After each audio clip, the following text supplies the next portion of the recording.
Olá! Hoje vamos analisar o fundo BCRI11. Ele pagou um dividendo interessante em outubro, mas a pergunta que fica é: será que os riscos que estão ali na carteira compensam esse retorno?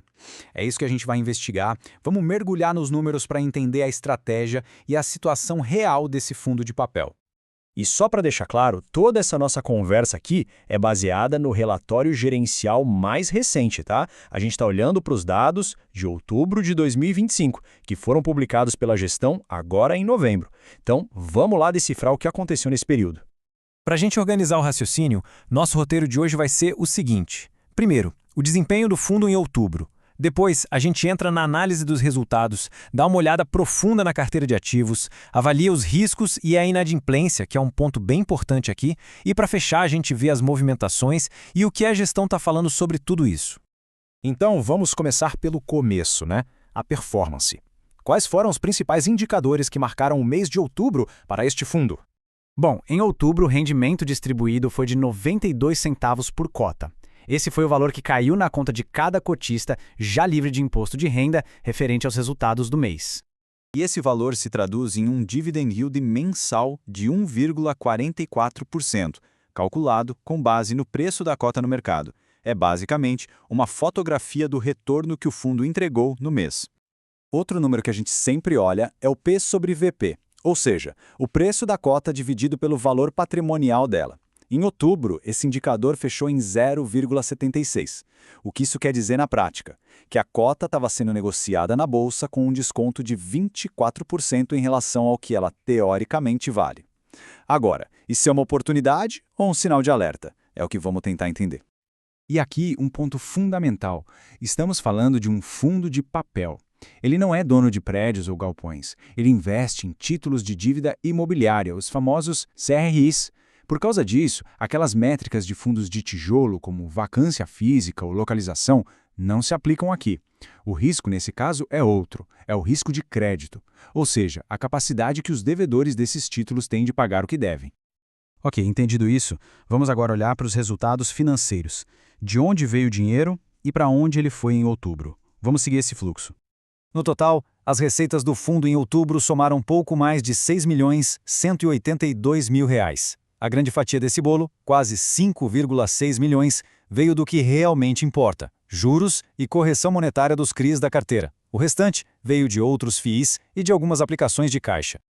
Dessa receita toda, a gente tira as despesas, que foram de R$ 469 mil.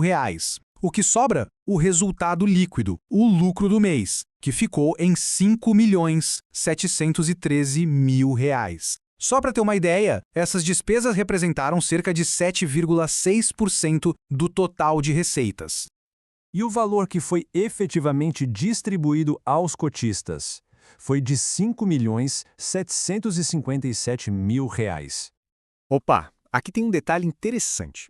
Se a gente comparar o que o fundo lucrou com o que ele distribuiu, vemos que ele distribuiu um pouquinho a mais, cerca de R$ 44 mil a mais. Para conseguir manter o dividendo nesse patamar, a gestão precisou usar uma pequena parte daquela reserva de lucros acumulados de meses anteriores. É uma prática comum, mas que é sempre bom ficar de olho. Certo. Agora que entendemos o resultado, vamos mergulhar na carteira de ativos. O que tem dentro desse fundo? Onde é que o dinheiro está alocado? Quando a gente olha a exposição por indexador, fica bem claro. A carteira é super concentrada em ativos atrelados ao IPCA. Tem uma parcela bem menor ligada ao CDI e uma posição quase residual em IGPM. Essa estrutura, claro, faz com que o desempenho do fundo seja muito sensível às variações da inflação no país. Outro ponto importante é a concentração de crédito. Vamos dar uma olhada nos 5 maiores devedores. Em primeiro lugar, a gente tem a Direcional, com 6,64% da carteira. Depois vem a Sendas, com 6,03%. Em terceiro, a Redditor 7, com 5,26%.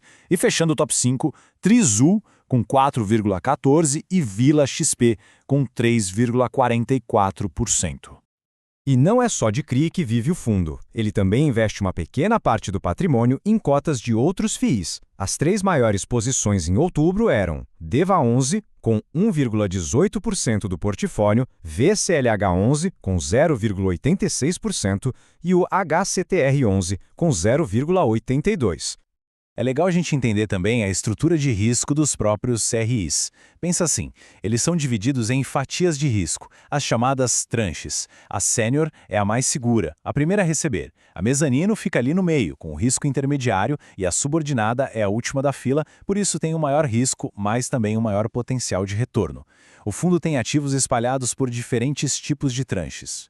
Bom, agora a gente chega na parte, digamos, mais delicada da nossa análise. Os riscos e a inadimplência. Quais são os ativos da carteira que estão com algum tipo de problema? Primeiro, vamos falar dos ativos que estão em waiver. Basicamente, os credores toparam dar uma folga para o devedor, alterando temporariamente as condições de pagamento.